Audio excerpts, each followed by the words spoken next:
Evangelio según San Mateo. Jesús dijo a sus discípulos: No piensen que vine a abolir la ley o los profetas.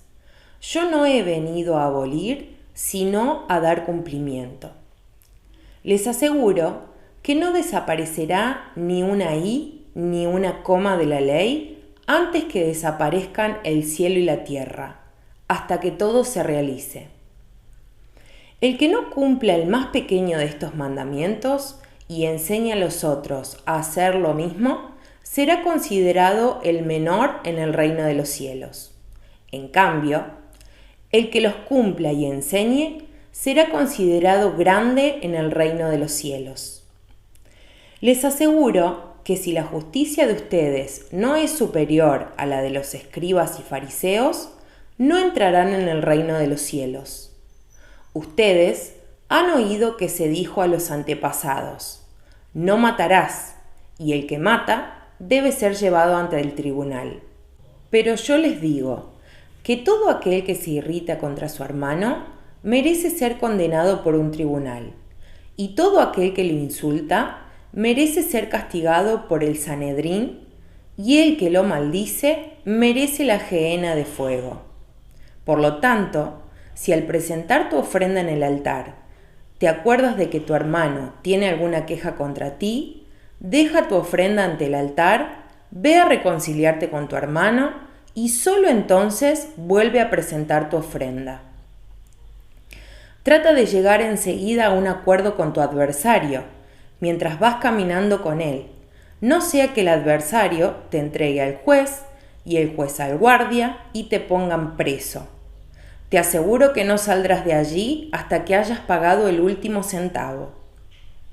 Ustedes han oído que se dijo: no cometerás adulterio. Pero yo les digo: el que mira a una mujer deseándola, ya cometió adulterio con ella en su corazón. Si tu ojo derecho es para ti una ocasión de pecado, arráncalo y arrójalo lejos de ti.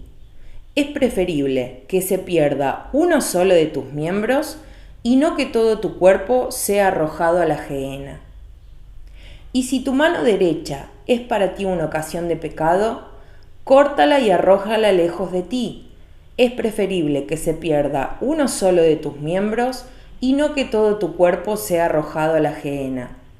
También se dijo: el que se divorcia de su mujer debe darle una declaración de divorcio.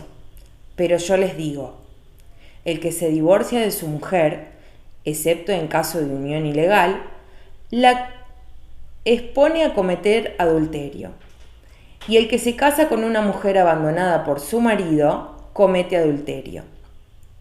Ustedes han oído también que se dijo a los antepasados: no jurarás falsamente y cumplirás los juramentos hechos al Señor.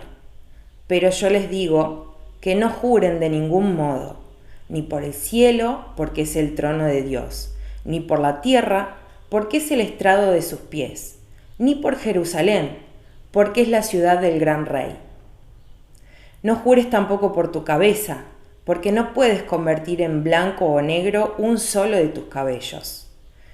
Cuando ustedes digan sí, que sea sí, y cuando digan no, que sea no. Todo lo que se dice de más viene del maligno.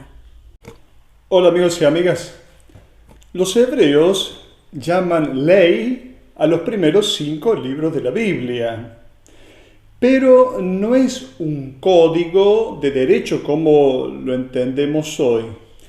La Biblia es un relato, diríamos, apasionado, una historia de amor entre Dios y su pueblo Israel. A decir verdad, el término ley no traduce exactamente el término Torá, que se deriva de la raíz yara e indica el acto de lanzar una flecha, de mostrar una dirección. También nosotros nos guiamos en las carreteras, en las rutas, por las flechas de las señales de tránsito. La Torá indica el camino que conduce a la vida, no dictando una norma fría, rígida, impersonal, sino contando lo que le ha sucedido a Israel, el pueblo de Dios. La Torá revelada a Moisés en el Sinaí no era la palabra, sin embargo, no era la palabra definitiva de Dios. Sobre el monte de las bienaventuranzas, Jesús ha reconocido su validez, pero considerándola solamente como una etapa transitoria. Ha indicado una nueva meta, un horizonte ilimitado. ¿Cuál es este horizonte ilimitado? La perfección del Padre que está en los cielos.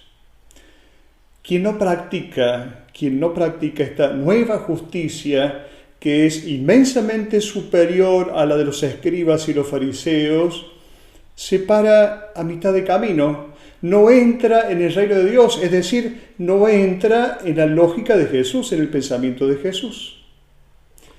Siendo obra de Dios, la Torá no puede ser desmentida ni contradicha. El camino trazado por Dios en el Antiguo Testamento tiene validez perenne.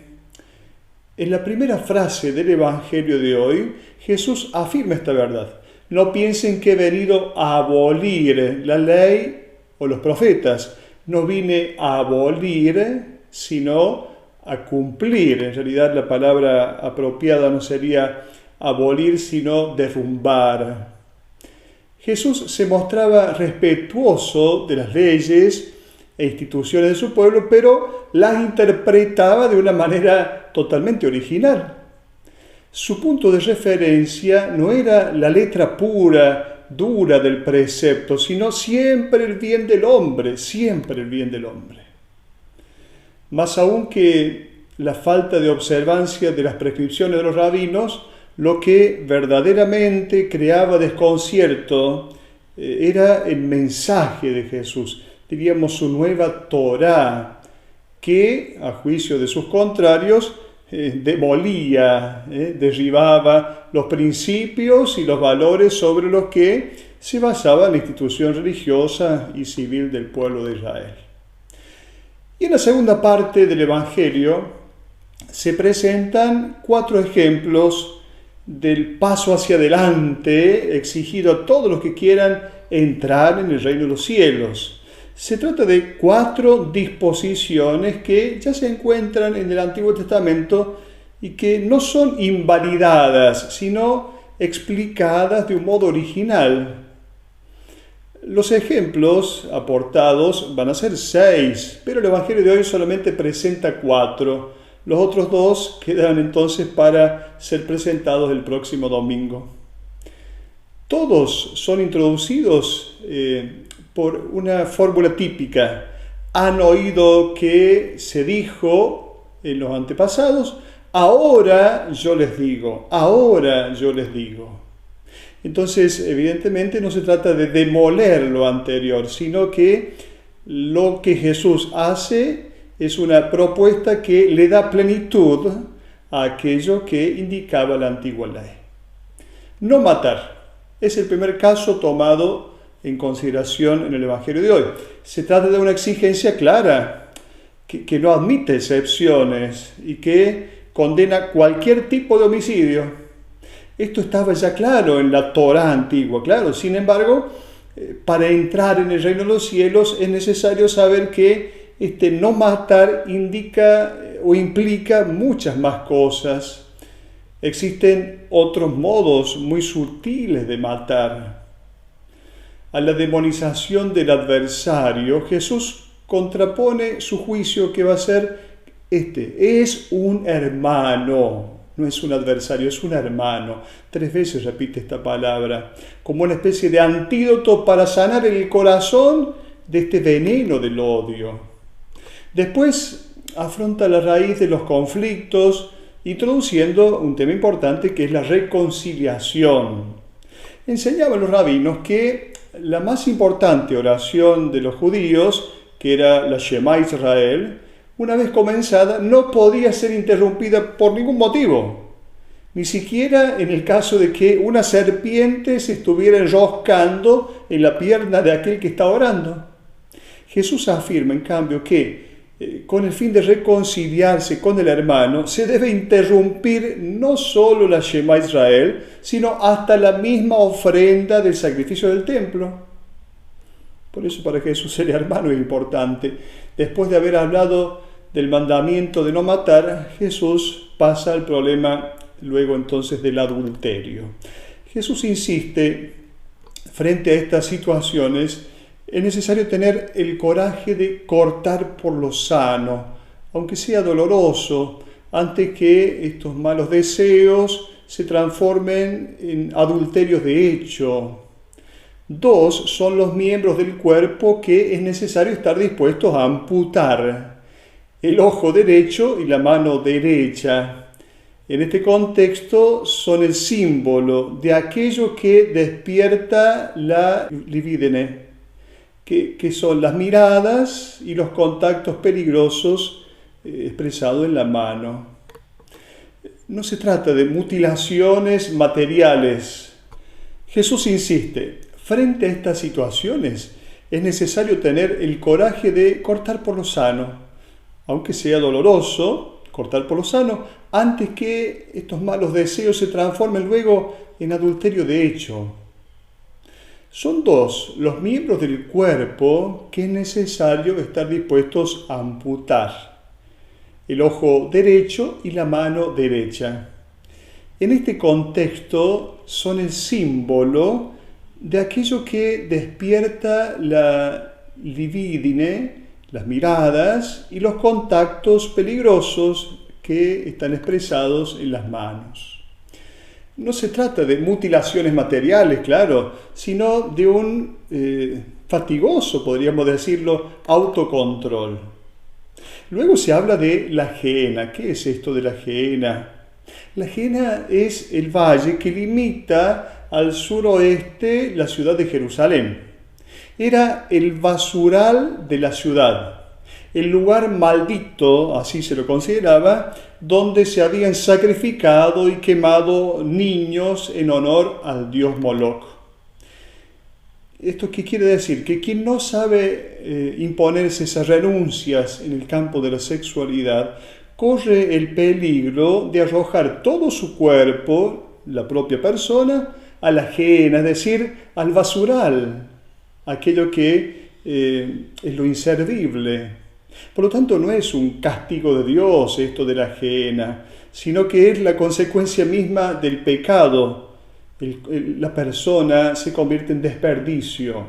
Este es el mensaje. El tercer caso se refiere al divorcio. Dios ha querido el matrimonio monógamo y también indisoluble. El discípulo debe estar atento porque la mentalidad corriente, el permisivismo, la banalización de la sexualidad, la disolución de las costumbres, puede fácilmente hacer olvidar las palabras de Jesús. Las palabras claras de Jesús, sin embargo, no dan a ningún discípulo el pie o la licencia para juzgar, para criticar o para condenar, humillando o marginando a aquellas personas que han vivido una experiencia de fracaso en su vida matrimonial. El cuarto caso es el del juramento.